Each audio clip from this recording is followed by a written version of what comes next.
Assalamualaikum warahmatullahi wabarakatuh. Perkenalkan, nama saya Syifa Adilatifah Salsabila dengan NIM 21812141 kelas A21, Prodi Akuntansi, mata kuliah Manajemen Administratif.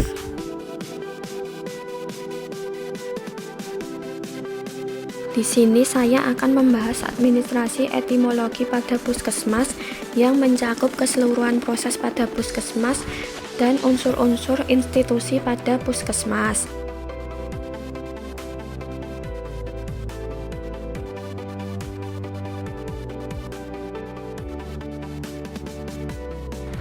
Yang pertama yaitu keseluruhan proses pada puskesmas. Terdapat 3 proses pada puskesmas, yaitu thinking proses, operasional proses, dan auxiliary proses.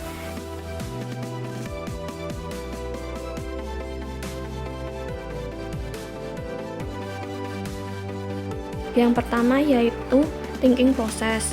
Terdapat strategi dan kebijakan puskesmas. Pertama yaitu strategi. Ada beberapa strategi puskesmas. Yang pertama yaitu menggerakkan dan memberdayakan masyarakat untuk hidup sehat. Yang kedua, meningkatkan kesadaran masyarakat untuk memanfaatkan fasilitas pelayanan. Yang ketiga, kesehatan yang ada dan telah didukung dengan sarana prasarana sumber daya manusia yang berkualitas dan profesional. Yang keempat, menggalang kemitraan dengan LSM dan organisasi masyarakat dalam peningkatan kemampuan masyarakat, mencegah dan mengatasi masalah kesehatan, bencana, dan kegawat daruratan. Yang kelima, mengembangkan manajemen sumber daya yang dimiliki masyarakat secara terbuka atau transparan. Yang keenam, meningkatkan sistem surveillance, monitoring, dan informasi kesehatan.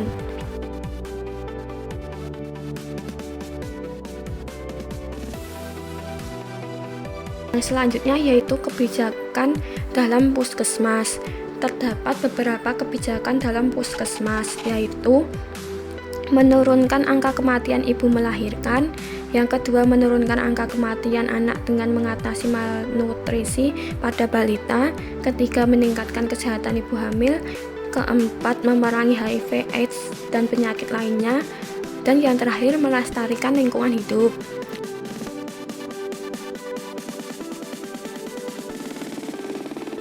Proses yang kedua yaitu operasional proses.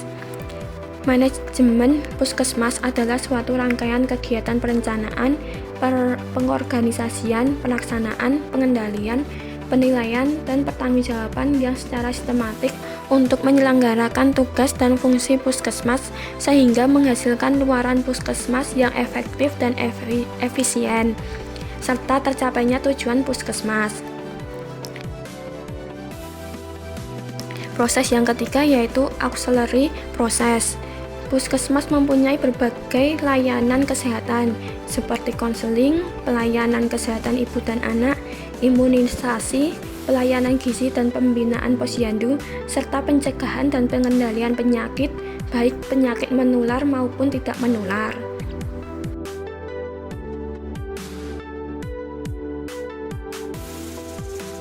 Yang selanjutnya yaitu unsur-unsur institusi pada puskesmas. Terdapat 5 unsur institusi pada puskesmas, yaitu yang pertama administrator, kedua manajer, ketiga supervisor, keempat worker, dan yang kelima staff.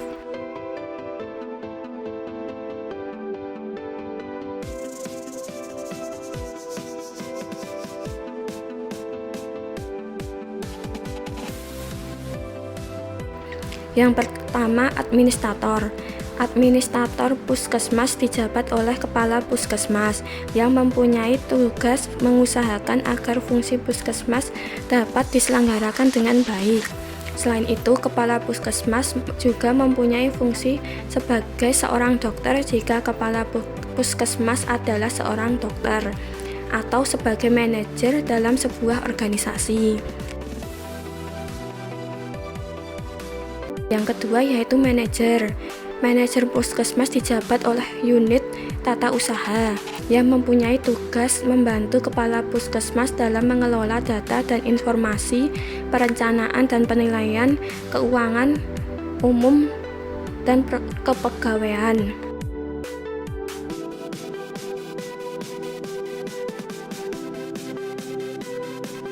Yang ketiga yaitu supervisor. Supervisor puskesmas dijabat oleh unit pelaksana teknis fungsional. Terdapat fungsi dalam puskesmas yaitu staf teknik untuk upaya kesehatan perorangan, kedua upaya kesehatan masyarakat termasuk upaya kesehatan bersumber daya masyarakat, ketiga jaringan pelayanan, ketiga puskesmas pembantu, dan yang terakhir posyandu.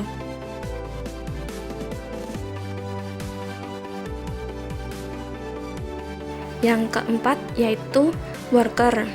Worker di puskesmas dijabat oleh dokter, dokter gigi, perawat, dan bidan.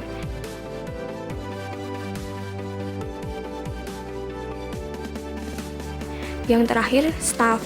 Staf di puskesmas dijabat oleh staf puskesmas. Di sini saya akan membahas lingkungan organisasi privat.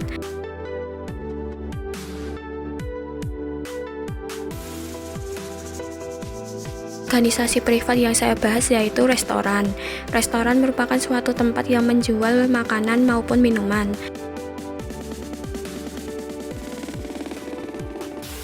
Terdapat 4 jenis lingkungan organisasi restoran.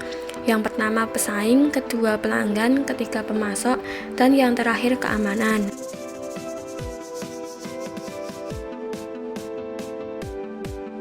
Pesaing restoran yaitu restoran lain yang menawarkan produk yang sama. Contohnya restoran cepat saji ayam Kentucky akan bersaing dengan restoran cepat saji ayam Kentucky lainnya.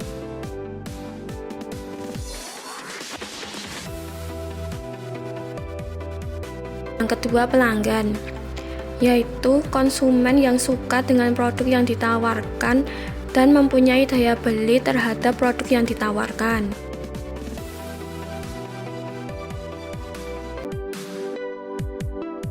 Ketiga pemasok. Pemasok yaitu pemasok bahan baku yang dibutuhkan untuk memproduksi makanan maupun minuman. Contohnya, restoran cepat saji ayam Kentucky akan membeli bahan baku seperti ayam maupun bahan baku lainnya kepada pemasok.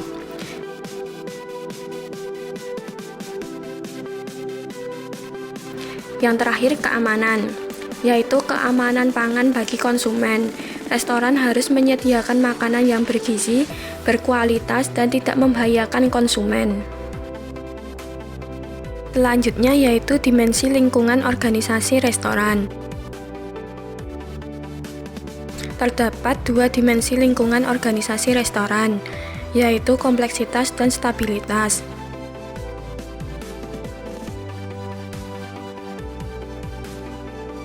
Yang pertama yaitu kompleksitas. Kompleksitas restoran yaitu elemen eksternal yang berpengaruh terhadap berfungsinya restoran. Terdapat 5 elemen eksternal yang berpengaruh terhadap berfungsinya restoran yaitu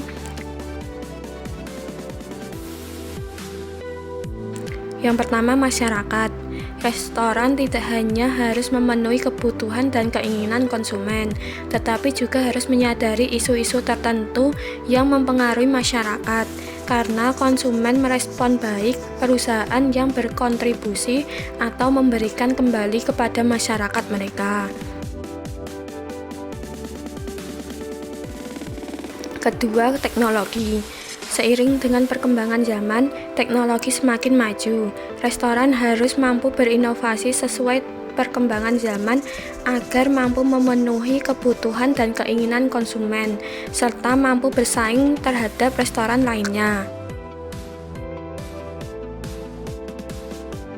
Yang ketiga, ekonomi. Perekonomian memiliki pengaruh besar pada restoran. Restoran cenderung memiliki lebih banyak pendapatan saat ekonomi meningkat. Sementara saat ekonomi sedang menurun, banyak restoran yang kehilangan pendapatan, sehingga aktivitas pembelian menurun. Beberapa restoran mungkin mempertimbangkan untuk menurunkan harga untuk tetap memacu penjualan. Namun, restoran dengan pemimpin yang bijak tetap harus mempertimbangkan untuk mempertahankan kualitas.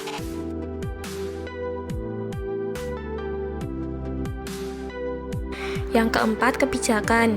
Kebijakan dari pemerintah juga sering mengalami perubahan, termasuk mengenai informasi apa yang harus dimasukkan ke dalam produk kemasan makanan hingga standar keselamatan tertentu untuk pegawai retail atau pekerja. Apapun masalahnya, restoran harus mematuhi peraturan ini dan mengembangkan strategi pemasaran di sekitar mereka. Yang terakhir, politik. Gangguan atau konflik dalam politik antar negara bisa berdampak drastis terhadap harga barang dan memaksa konsumen membayar lebih mahal untuk barang tertentu.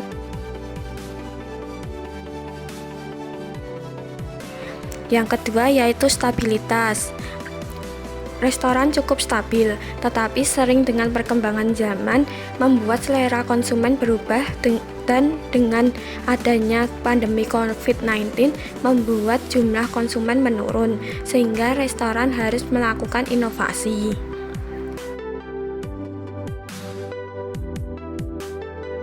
Sekian materi dari saya. Wassalamualaikum warahmatullahi wabarakatuh.